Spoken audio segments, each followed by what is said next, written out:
Hi friends, എന്തൊക്കെയുണ്ട്? എല്ലാവർക്കും സുഖമല്ലേ? ഇന്നത്തെ റെസിപ്പി നമുക്ക് എല്ലാവർക്കും കഴിക്കാൻ ഇഷ്ടപ്പെടുന്ന ഒരു ഐറ്റമാണ്. ബ്രേക്ക്ഫാസ്റ്റ് ആയിട്ടും അതുപോലെ ലഞ്ച് ആയിട്ടും ഡിന്നർ ആയിട്ടും അതുപോലെ കുട്ടികളുടെ ടിഫിൻ ബോക്സിലൊക്കെ വെച്ച് കൊടുക്കാൻ പറ്റിയ നല്ലൊരു ഐറ്റം തന്നെയാണ്. നമ്മൾ ഉണ്ടാക്കി കഴിഞ്ഞാൽ എല്ലാവർക്കും കഴിക്കാൻ ഇഷ്ടപ്പെടും. വീണ്ടും വീണ്ടും ഉണ്ടാക്കാൻ തോന്നും നമുക്കിത്. വെജിറ്റബിൾസ് ഒക്കെ ചേർത്ത് ഉണ്ടാക്കുന്ന ശരിക്കും ഒരു പൊറോട്ട പോലെ തന്നെയാണ് ഇത് കേട്ടോ. ശരിക്കും നല്ലൊരു ഹെൽത്തി ബ്രേക്ക്ഫാസ്റ്റാണിത്. നമുക്ക് കണ്ടു നോക്കാം. ഇതിന് വേണ്ടി നമുക്ക് 1 കപ്പ് റവയാണ് ഞാൻ എടുത്തേക്കുന്നത്. വറുക്കാത്ത റവയാണ് കേട്ടോ, വറുക്കണമെന്ന് ആവശ്യമില്ല. അപ്പോൾ ഇതിലേക്ക് ഞാൻ 1 കപ്പ് റവക്ക് 1/2 കപ്പ് തൈര് എടുത്തിട്ടുണ്ട്. അധികം പുളിയില്ലാത്ത തൈരാണ് ഇതിലേക്ക് നല്ലത്. അപ്പോൾ ഇത് രണ്ടും കൂടെ നമുക്കൊന്ന് കുഴച്ച് വെക്കണം കുറച്ച് സമയം. അധികം വെള്ളം ഒഴിക്കേണ്ട, ഒരല്പം വെള്ളം ഒഴിച്ചൊന്ന് ഒരു കുഴക്കുന്ന പാകത്തിലായിട്ട് നമുക്കിതൊന്ന് മിക്സ് ചെയ്തിട്ട് ഊറ്റി വെക്കാം. ഏകദേശം ഒരു 10-20 മിനിറ്റ് ഇതൊന്ന് അടച്ചു വെക്കണം. അത് ശേഷം നമുക്ക് ഈ റവയും തൈരും കൂടെ ഒന്ന് മിക്സ് ചെയ്ത് കുറച്ച് സമയം ഇരിക്കുമ്പോൾ ശരിക്കും ഈ റവ നല്ല സോഫ്റ്റായിട്ട് വരും. അപ്പോൾ നമ്മൾ തിരക്കിനൊക്കെ ഉണ്ടാക്കുകയാണെങ്കിൽ പെട്ടെന്ന് തന്നെ കലക്കിയിട്ട് ഉണ്ടാക്കാം കേട്ടോ. അപ്പോൾ ഇങ്ങനെ കുറച്ച് സമയം വെക്കുമ്പോൾ ചെറിയൊരു ഫെർമെൻറ്റേഷൻ നടക്കുമല്ലോ, അതുകൊണ്ടാണ് ഇങ്ങനെ വെക്കുന്നത്. അപ്പോൾ ഞാനിത് ഏകദേശം ഒരു 20 മിനിറ്റോളം അടച്ചു വെച്ചതാണ്. അപ്പോൾ ഇത് കണ്ടോ, ഇനിയിപ്പോൾ നമുക്കിതിലേക്ക് അല്പം വെള്ളം ഒഴിച്ചിട്ട് ഒരു തിക്കായിട്ടുള്ളൊരു ബാറ്ററാണ് നമുക്ക് ഉണ്ടാക്കേണ്ടത്. ലൂസായി പോകരുത് മാവ്. അപ്പോൾ കുറേശ്ശെ വെള്ളം ഒഴിച്ചിട്ടൊന്ന് കലക്കിയെടുത്താൽ മതി.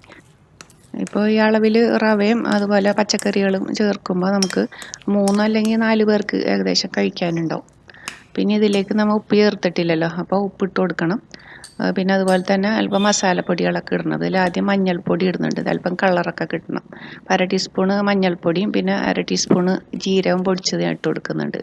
ചെറിയ ജീരകം വറുത്ത് പൊടിച്ചതാണ്. അതുപോലെ തന്നെ 1/2 ടീസ്പൂണ് ഗരം മസാല ഇട്ട് കൊടുക്കുന്നുണ്ട്. പിന്നെ ഒരല്പം 1/2 ടീസ്പൂൺ തന്നെ ബേക്കിംഗ് സോഡയും കൂടി ഇട്ട് കൊടുക്കുന്നുണ്ട്. 1/2 ടീസ്പൂണിൽ കൂടി പോകരുത് കേട്ടോ ബേക്കിംഗ് സോഡ, അപ്പോൾ ഒരുപാട് സോഫ്റ്റ് ആവും. ഇനി ഇതെല്ലാം കൂടെ മിക്സ് ചെയ്തതിന് ശേഷം ഞാൻ ഇതിലേക്ക് അരിഞ്ഞു വെച്ചിരിക്കുന്ന പൊടിയായി, അത് ചോപ്പറിലൊക്കെ ഇട്ട് അരിയാണ് കൂടുതലും നല്ല കേട്ടോ. നല്ല പൊടിയായി തന്നെ അരിഞ്ഞെടുക്കുക. അതിനുള്ള വെജിറ്റബിൾസ് ഞാനിവിടെ ഒരു ക്യാരറ്റാണ്, അത് ചോപ്പറിലിട്ട് അരിഞ്ഞതാണ്. അതുപോലെ തന്നെ ക്യാപ്സിക്കം പൊടിയായിട്ട് അരിഞ്ഞത്, ഒരു അളവൊക്കെ ഞാൻ ഡിസ്ക്രിപ്ഷൻ ബോക്സിൽ എഴുതുന്നുണ്ട്.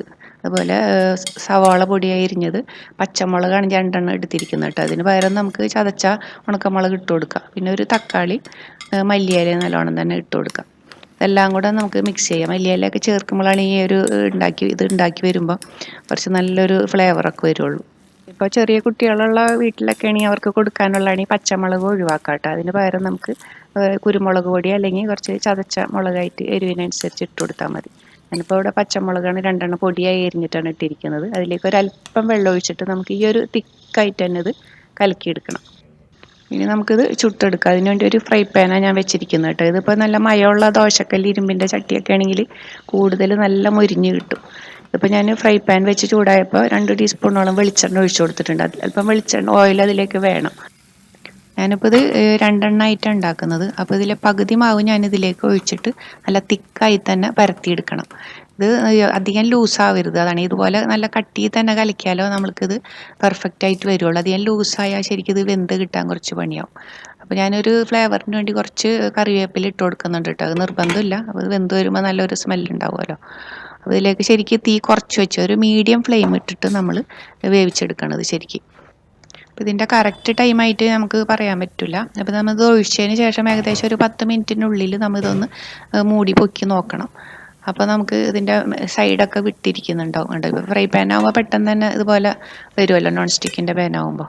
അപ്പോൾ നമുക്ക് നേരിട്ട് മറിക്കുന്നതിന് പകരം ഇതുപോലെ ഒരു പ്ലേറ്റിലേക്ക് മാറ്റിയിട്ട് പിന്നെയും ഒരല്പം എണ്ണ താഴേക്ക് മറിച്ചിടാനുള്ളതല്ലേ, അപ്പോൾ താഴെ ഒന്ന് മൊരിഞ്ഞ് കിട്ടാൻ വേണ്ടി ഒരല്പം വെളിച്ചെണ്ണ അല്ലെങ്കിൽ ഓയിൽ ഇതിലേക്ക് ഒഴിച്ചു കൊടുത്തിട്ട് നമുക്ക് വീണ്ടും ഒന്ന് മൊരിച്ചെടുക്കാം. അപ്പോൾ സൈഡിലേക്ക് ഒരല്പം ഓയിൽ ഒഴിച്ചു കൊടുക്കണം, നല്ലതാട്ടോ. അപ്പം കാരണം എന്താ വെച്ചാൽ നല്ലോണം തിരിച്ചും മറിച്ചിട്ടൊന്ന് വേവിച്ചെടുക്കണം, നല്ല മൊരിഞ്ഞ് കിട്ടും. അപ്പം ഏകദേശം ഒരു 10-15 മിനിറ്റിനുള്ളിൽ ഇത് വെന്ത് കിട്ടും കേട്ടോ. അതൊരു കട്ടിയുള്ളത് കാരണം കൊണ്ട് തന്നെ. ശരിക്കും ഇത് ഒരു പ്രാവശ്യം നിങ്ങൾ ഉണ്ടാക്കിയാൽ തീർച്ചയായിട്ടും എല്ലാവർക്കും ഇഷ്ടപ്പെടും കേട്ടോ. വീണ്ടും നമുക്ക് ഉണ്ടാക്കാൻ തോന്നും. ഇത് വെജിറ്റബിൾസ് അരിയുന്ന ഒരു പാട് മാത്രമേ ഉള്ളൂ. ഇപ്പോൾ ചോപ്പറിലൊക്കെയാണ് അരിയുന്നുണ്ടെങ്കിൽ വളരെ എളുപ്പത്തിൽ അരിയും. അപ്പോൾ ബ്രേക്ക്ഫാസ്റ്റിന് നമ്മൾ ഇതുപോലെ ഉണ്ടാക്കുകയാണെങ്കിൽ രാത്രി തന്നെ അരിഞ്ഞു വെച്ചാൽ മതി. അപ്പോൾ എളുപ്പത്തിൽ ഉണ്ടാക്കാൻ പറ്റും. അപ്പോൾ ബാക്കിയുള്ളത് ഞാൻ ഇതുപോലെ തന്നെ ഉണ്ടാക്കുകയാണ്. അപ്പോൾ ഞാൻ ഇതിലേക്ക് അല്പം കറിവേപ്പില ആദ്യം തന്നെ ഇട്ട് കൊടുക്കുന്നുണ്ട്. പിന്നെ ഇതുപോലെ രണ്ടാമത്തത് ഞാൻ കുറച്ച് തിക്കായി തന്നെ പരത്തിയിട്ട് ചുട്ടെടുക്കാം നമുക്ക്. വെജിറ്റബിൾസൊക്കെ ചേർക്കുന്നതുകൊണ്ട് തന്നെ നമുക്കിത് കുട്ടികൾക്ക് രാവിലെ ടിഫിൻ ബോക്സിലോ ലഞ്ച് ബോക്സിലൊക്കെ വെച്ചിട്ട് കൊടുത്തയക്കാൻ നല്ലതാണ്. ഇപ്പോൾ ഇത് ഒരു വശം മൊരിഞ്ഞ് വന്നിട്ടുണ്ട് കേട്ടോ. അപ്പോൾ നമുക്ക് എണ്ണ ഒഴിച്ച് കൊടുക്കണം എന്തിനാണെന്ന് വെച്ചാൽ എന്നാലേ ശരിക്കും അത് മൊരിഞ്ഞ് കിട്ടുള്ളൂ. അതല്ലെങ്കിൽ ഡ്രൈ ആയിട്ടിരിക്കും ഇത്. അപ്പോൾ അതുകൊണ്ടാണ് ഇതുപോലെ നമ്മൾ എണ്ണ ഒഴിച്ചിട്ട് താഴെ മേലേക്ക് ഒഴിച്ചിട്ട് മൊരിയിച്ചെടുക്കുന്നത്.